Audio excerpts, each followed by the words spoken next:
AHM Olahraga. Kembali lagi di AHM Channel.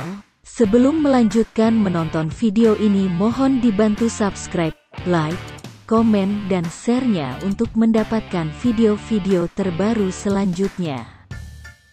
Terima kasih, semoga Tuhan senantiasa membalas kebaikannya. Tim PSM Makassar bakal menjalani laga kedua Grup H AFC Cup 2022 melawan Tampines Rovers di Stadion KLFA, Senin, tanggal 27 Juni tahun 2022, malam. Kick-off pukul 19 WIB. Bagi Tampines Rovers, laga ini merupakan laga pembuka mereka di ajang klub se-Asia tersebut.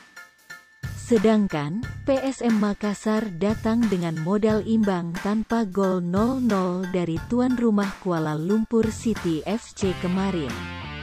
Laga ini diprediksi ketat karena kedua tim sama-sama bertekad meraih 3 poin penuh.